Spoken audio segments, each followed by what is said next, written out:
from today on, for the next 5 weeks, we will be discussing shadow balls.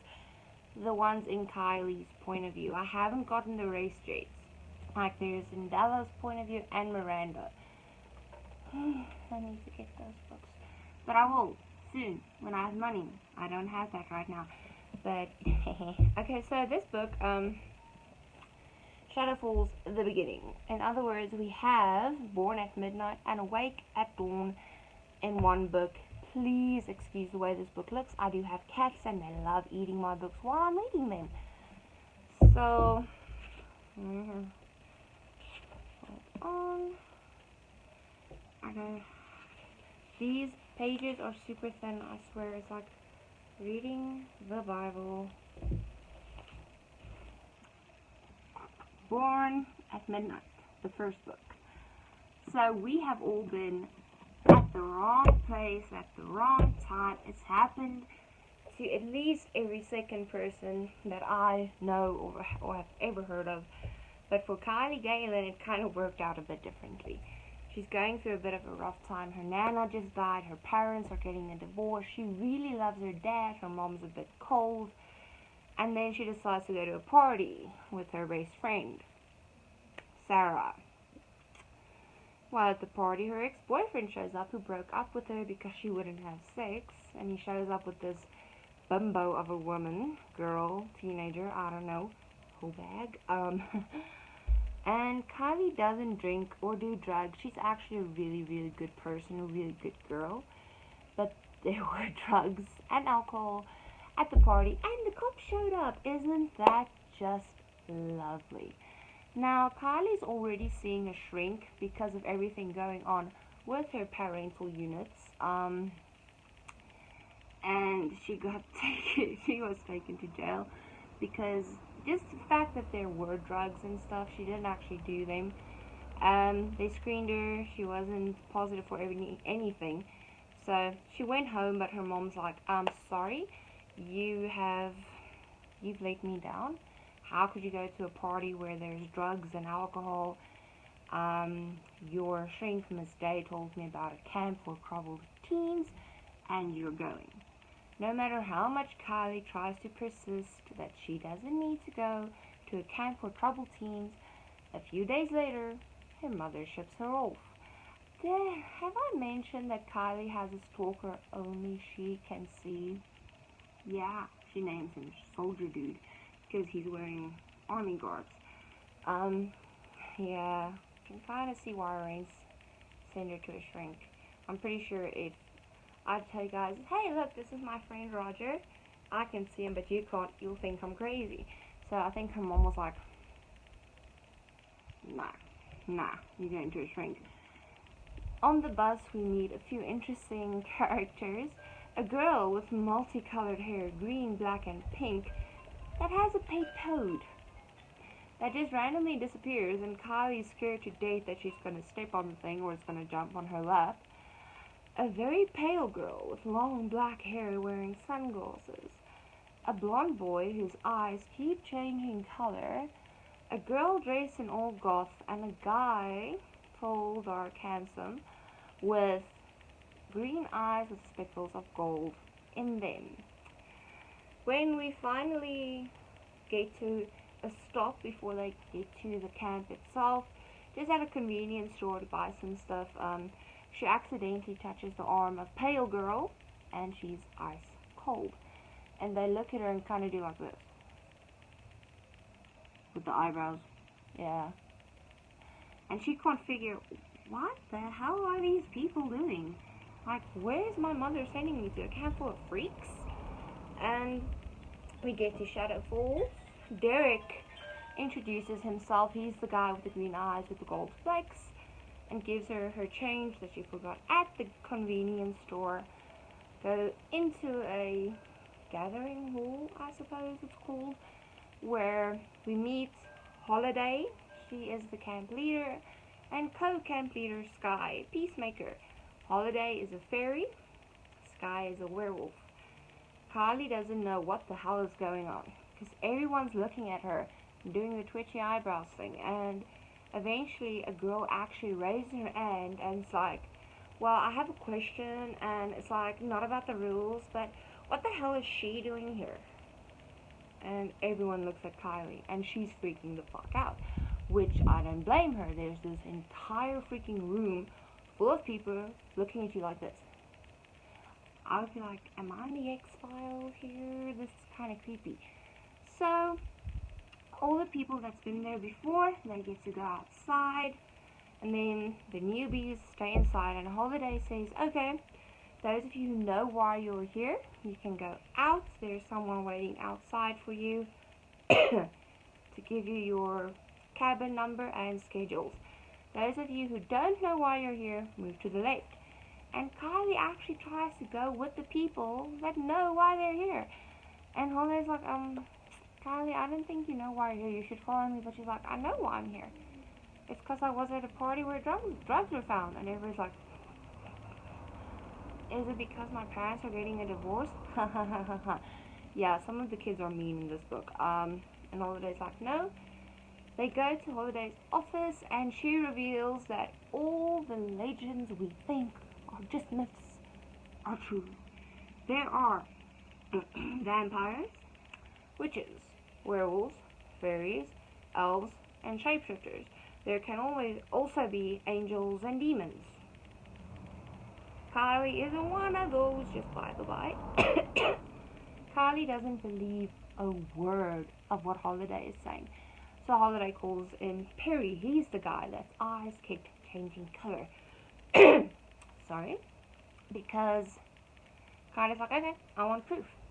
Give me proof. And Perry is a shapeshifter. So that's really cool. He's like, okay, Holiday, what do you want me to turn into? And she's like, no, let Kylie decide. And she explains what a shapeshifter is. And Kylie's like, a unicorn? Because she doesn't believe this. She's not taking this shit seriously. She thinks they're all batshit crazy. And he turns into a unicorn, and she freaks the hell out. When everybody leaves except Kylie, she's like, okay, what am I?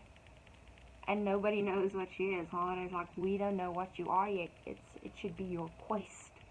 While you are here, it should be your mission to find out what you are. Kylie is hoping she's just human. She's hoping that when they do that, they're reading your brain pattern. So every species has a specific brain pattern, and no one can read Kylie's except for the fact that it's not that of a human. So there's two other possibilities if your brain pattern does what hers is doing. One, you've got a tumor, or two, you're a bit crazy. She actually gets a fairy to check out if she has a tumor, which she doesn't. Then she just believes she's crazy. Then we meet the hottest werewolf I have ever read about, Lucas Parker. Black hair, blue eyes, built. He's just so attractive. And it turned out Kylie knew him when she was little. She thinks he killed her cat, which he didn't. His dad did. They share some very intense moments in this book. I'm not going to give away too much. Don't give away too much.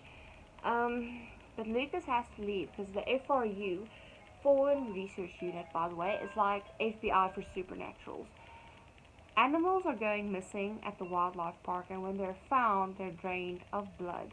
And the blood leads back to the camp. So Bernate has to try to figure this out because he's like the police. I'm so sorry for my dog barking in the background. Blackie, shh. He's going to shut down the camp if they don't find enough evidence that it's something or someone else. And they suspect Lucas. So Lucas runs off, and there's this bitch werewolf, Frederica. Who would name their child that? That she's such a jealous hoe bag. Like, she treats Kylie like crap just because Lucas shows interest in Kylie. Which isn't fair, because he was actually in love with her when he was like 6 years old. Sorry, Frederica, Kylie beat you to it. He leaves. Before he does, he shows up at Kylie's cabin with a kitten, a black and white kitten, like the one his father killed, and he says he's so sorry. He tried to stop his dad, but his dad was too strong. It's so sad. But then he has to leave. He wrote her a letter, but she only reads it like at the end of the book. Or is it the next book? I'm busy with the next book, so I can get confused. I'm sorry if I do. Kylie decides she really needs to figure out who this ghost is, because that's what Soldier Dude is, a ghost. She is a ghost whisperer. And thanks to accepting that gift, a lot of things start to make sense to her. A lot of really messed up things. She finds out why her dad left her mom. It's because he was cheating on her mom with a girl almost Kylie's age. She saw them kissing after Parents' Weekend, which is so gross. I wouldn't want to see that. It's disgusting. Because I don't mean just kissing. Just read the book. You'll see it was bad. So we have that parental unit drama. But she does get closer to her mom at the end of the book.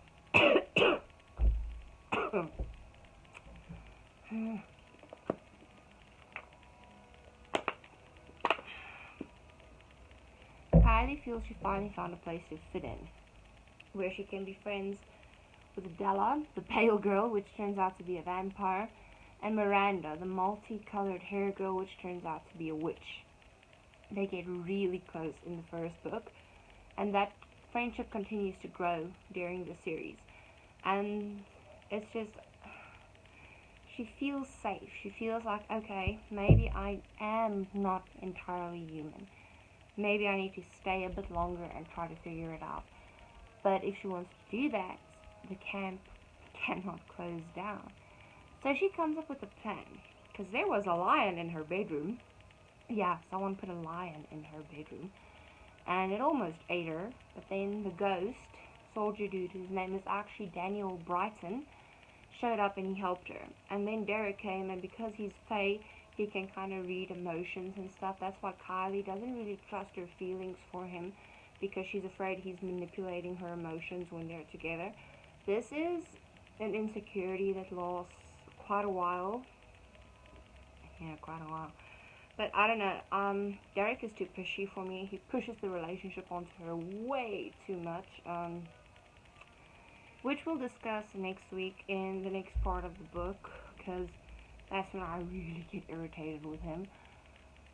But because he can also kind of read the emotions off of animals, he felt that the lion was confused and afraid. So we get Bernate running in with a tranquilizer gun, the lion's taken away. Yeah, Kylie comes up with this idea.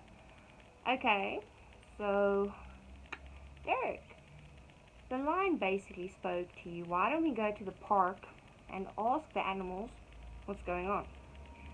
He doesn't want to in the beginning, because he doesn't want his gifts, because he got it from his dad, and his dad left him and his mom, and blah blah blah. But eventually he's like, okay, I'll go. I'm so sorry for the coughing. And it worked. We find out, while they were being attacked by a vampire gang called the Blood Brothers, which is really going to play a big role in the next few books,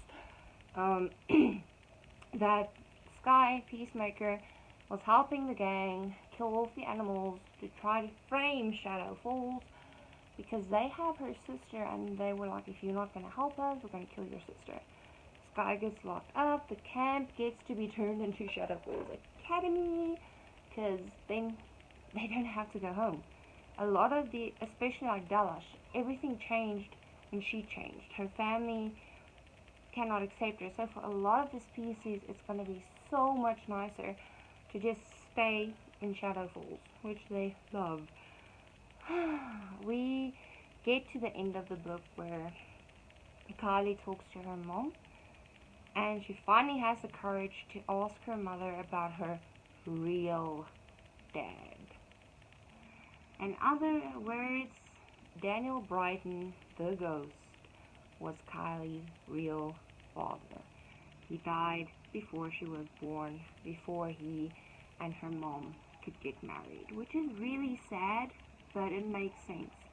That kind of gets the mother-daughter bond to kick in just a little bit more, and it starts getting beautiful. In the next book, they have to spend a whole weekend together, which Kylie's kind of afraid of. But well, I've read the series. I know it works out. It all works out. But guys, before I cough you guys to death, I'm gonna leave that there for this episode. Please stay safe, sanitize your hands, stay indoors, drink lots of water. Don't forget to stake that like button, hit the notification bell with the silver bullet, and don't forget to subscribe. Bye.